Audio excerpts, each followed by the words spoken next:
မနက်တိုင်းအိယာနိုးတဲ့အခါဒီနေ့ကတော့ပျော်စရာကောင်းတဲ့နေ့လေးဖြစ်မှာပဲလို့တွေးရမယ်။စိတ်ကိုကြည်ကြည်လင်လင်ထားရမယ်လို့ဖွားဖွားကပြောတယ်။ပန်းတွေပွင့်နေတာလည်းပျော်စရာကောင်းတယ်။ရာသီဥတုတာယာတာလည်းပျော်စရာကောင်းတယ်။ဖွားဖွားပြင်ဆင်ပေးထားတဲ့အရာသာရှိရဲ့မနက်စာကိုစားရတာလည်းပျော်စရာကောင်းတယ်။ပြီးတော့ပြည့်ဆိုပြီးခေါ်တတ်တဲ့ရွှေခဲလေးနဲ့စကားပြောရတာအတူတူဆော့ရတာလည်းပျော်စရာကောင်းတယ်။တကယ်တော့သမီးကခုမှပဲဒီလိုပုတ်ပုတ်ပပနေပြီးပျော်တတ်လာတာပါမူချိုကလေးကအတန်းတိုင်းတူတက်လာတဲ့သမီးချစ်ဆုံးတငယ်ချင်းကီကီကတခြားမျိုးအပြီးပြောင်းသွားတော့တငယ်ချင်းနဲ့မတွေ့ရတော့တယောက်ထဲချန်ခဲ့ဆိုပြီးသမီးဝမ်းနေခဲ့ရတာအစားလဲကောင်းကောင်းမစားနိုင်ကောင်းကောင်းလည်းအိမ်ပြောနိုင်ခဲ့ဘူးလေကျောင်းသွားရတာလည်းမပြောတော့အခြားတငယ်ချင်းတွေနဲ့ကစားဖို့လည်းစိတ်မပါတော့ကီကီအိမ်ပြောင်းသွားတာတကယ်မဟုတ်ရင်ကောင်းမှာပဲလို့သမီးခဏခဏစဉ်းစားမိရဲ့သမီးကဘာလို့တယောက်တည်းကြံခဲ့တာလဲလို့စိတ်ဆိုးမိအခါလည်းရှိရဲ့စိတ်ထဲမှာတော့အမြဲပဲဝမ်းနည်းနေရဲ့ငိုချင်နေရဲ့သမီးမှာသူ့လိုတငယ်ချင်းမျိုးလည်းရှိလာနိုင်တော့မှမဟုတ်ဘူးလို့တွေးမိရဲ့အခါဆိုရင်ပိုပြီးငိုချင်လာတယ်သမီးတို့အိမ်နောက်ကီကီပြန်ပြောင်းလာရင်သမီးတို့ကျောင်းတူပြန်တက်ရရင်အတူဆော့ရရင်သိတ်ကောင်းပါပဲအခုနေများကေကေပြောင်းလာရင်ဘလောက်ပျော်စရာကောင်းလိုက်မလဲလို့တွေးမိလဲဝမ်းနေနေခဲ့တာပဲ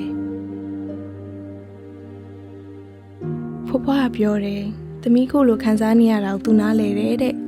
တခုခုဆုံးရှုံးလိုက်ရလို့ဝမ်းနေတာဟာတဘာဝပဲတဲ့ဒီခံစားချက်ကိုလက်ခံမှုနဲ့ဖြည်းဖြည်းချင်းအဆင်ပြေပြေနေသွားနိုင်ဖို့သမီးနားလေအောင်ရှင်းပြပြီးအားပေးတယ်ဖွားဖွားကသမီးကိုအရင်ထပ်ပို့ပြီးအချိန်ပေးလာတယ်သမီးပြောပြတာတွေကိုလည်းစိတ်ရှည်လက်ရှည်နားထောင်ပေးတယ်ဖွားနဲ့အတူသမီးပုံဆွဲတယ်။ဆွဲပြီးရဲ့ပုံလေးကြောင့်ဖွားကိုသမီးကရှင်းပြတယ်။သမီးချိန်မှန်ကြောင်းသွားဖို့စားလုပ်ဖို့စားဖို့အိပ်ဖို့လဲဖွားရောဖွားပါအရန်ထပ်ဘူးပြုဆိုင်ပေးကြတယ်။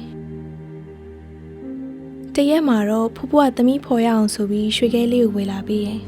တဖြည်းဖြည်းနဲ့ရွှေခဲလေးကသမီးရဲ့တငယ်ချင်းလေးဖြစ်လာတယ်။ရွှေခဲလေးနဲ့တူဆောက်စားတဲ့အချိန်လေးဆိုရင်သမီးပြောလာတယ်။တငယ်ချင်းသူရနဲ့စောစောကလည်းသမီးမှာသူတို့လိုတငယ်ချင်းတွေရှိသေးတယ်။သမီးတယောက်တည်းမဟုတ်ဘူးလို့ပြောကြတယ်။ဒီလိုအားပေးကူညီမှုတွေနဲ့အတူကီကီနဲ့ခွဲခွာလို့သမီးခံစားနေရတဲ့ဝမ်းနဲ့ပူဆွေးမှုတွေကဖြည်းဖြည်းချင်းလျော့လာတယ်။